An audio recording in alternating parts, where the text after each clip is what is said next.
Hi, I'm Nina Parrish, author of The Independent Learner, and I'm here with today's 2-minute teaching tweak. Today's tip is to use practice questions, specifically to have students come up with practice questions.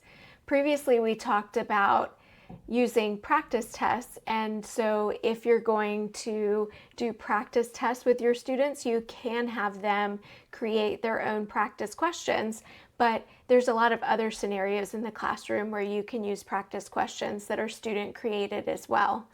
For practice testing or a part of something new, the teacher can create practice questions, but it can also be a really good activity for the students to be the ones to create those questions. If you want to have your students create questions, a good place to start is using the FANS method that I go over on page 135 of the Independent Learner. And essentially, this method is where students, the F stands for find an interesting fact from their book or their notes. And then the A is they add a question word at the beginning and a question mark at the end in order to create a question. And then they are going to note the correct answer, look it up in their book or notes, and check it with at least 2 sources to make sure that information is correct. And then the S is they're going to see if they can come up with 3 tricky or incorrect answers if you're creating a multiple choice question.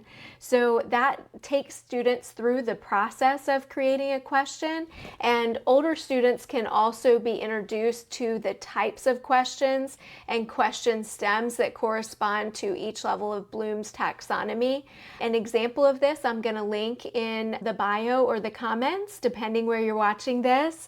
And this way, students can create questions to match the desired level of thinking, and questions can be submitted to the teacher to use during practice testing or for use on an end-of-unit assessment. Ways that I have students use practice questions in my classroom are they write down questions after a new lesson for other students to answer, or a lot of times I have students write down questions as they're reading. So a question for each paragraph to answer while they're reading that paragraph to make sure that they're staying focused and processing information. If they can't answer their question, that probably means they need to either write a new question or go back and reread, or they can write down questions and use them as a review game. So today's 2-minute tip, teaching tweak, is to have students create their own practice questions.